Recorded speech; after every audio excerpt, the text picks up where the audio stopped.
मिमी और आयुष एक दूसरे से बहुत प्यार करते थे।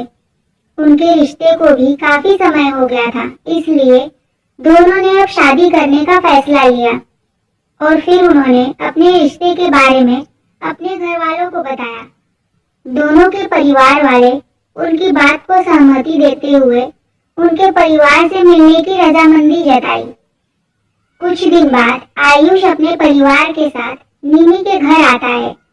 आयुष को देखते ही मिमी के परिवार वाले अंदर ही अंदर गुस्से से लाल हो जाते हैं, पर वो अपना गुस्सा जाहिर ना करते हुए आयुष और उसके परिवार का अच्छे से सत्कार करते हैं।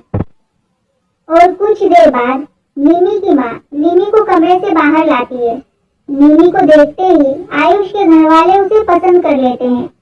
थोड़ी देर बात करने के बाद आयुष और उसके घर वाले वहां से चले जाते हैं। उनके जाते ही मिमी के परिवार वाले आयुष को देखने के बाद का सारा गुस्सा उस पर निकालते हुए कहते हैं, पागल हो गई है तू, ये तेरी पसंद है, दिमाग तो तेरा ठीक है ना। मिमी कहती है, हाँ वही है मेरी पसंद और मेरा दिमाग बिल्कुल ठीक है। फिर मिमी के पिता उससे कहते हैं, पर मेरा दिमाग अभी उतना खराब नहीं हुआ है जो मैं तेरी शादी उससे करा दूं। हम तेरी शादी उससे नहीं करा सकते। मिमी शांति पूर्वक ही अपने पिता से कहती है, पर पिताजी उसमें कमी ही क्या है, अच्छे घर से है, हमारे स्टेटस के हैं, फिर क्या दिक्कत है आपको।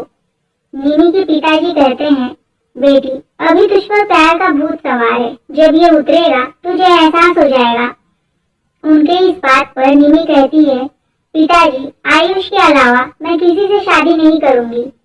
मिमी के पिता उससे और बहस नहीं करना चाहते थे, इसलिए वो अपने कमरे में चले जाते हैं और मिमी की माँ से कहते हैं, पागल हो गई है तुम्हारी बेटी, समझाओ उसे, मैं उसके लिए अच्छे से अच्छे लड़के देखता हूँ। कुछ दिन यूं ही बीत जाते हैं। फिर मिमी के पिता उसे एक से एक सुंदर लड़कों की तस्वीरों को दिखाते हुए उनमें से एक पसंद करने के लिए बोलते हैं, पर मिमी अपने जिद पर ही रहती है कि वो आयुष से ही शादी करना चाहती है। अब ऐसे ही कुछ साल गुजर जाते हैं और एक दिन मिमी की माँ उसे आकर समझाती है, मिमी वो लड़का तेरे लायक नहीं है, एक बार तू खुद को उसके साथ इमेजिन करके तो देख। अपनी माँ की बात पर मिमी कहती है, मुझे कुछ नहीं सोचना माँ, मुझे बस उसी से शादी करनी है। और आखिरकार मिमी की जिद के आगे उसके घर वाले हार मान ही लेते हैं और आयुष से उसकी शादी तय कर देते हैं।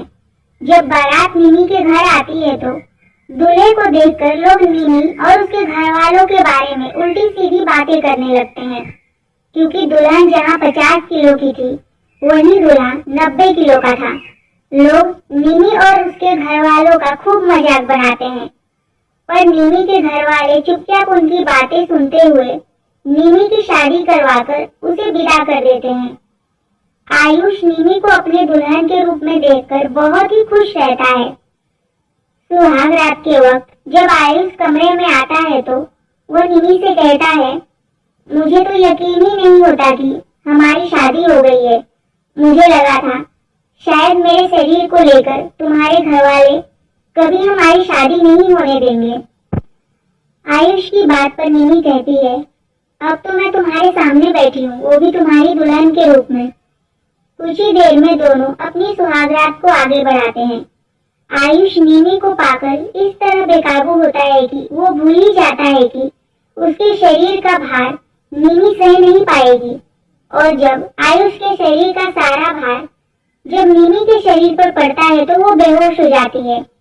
आयुष मिमी को जब बेहोश देखता है तो वो डर जाता है और वो तुरंत उसे कपड़े पहनाकर अपनी माँ और बहन को कमरे में बुलाता है। आयुष की माँ और बहन भी मिमी को ऐसे बेहोश देखकर घबरा जाती है और उसे तुरंत हॉस्पिटल लेकर जाते हैं। अगर आपको ये कहानी अच्छी लगी हो तो कृपया इसे लाइक, शेयर और सब्सक्राइब करें। धन्यवाद।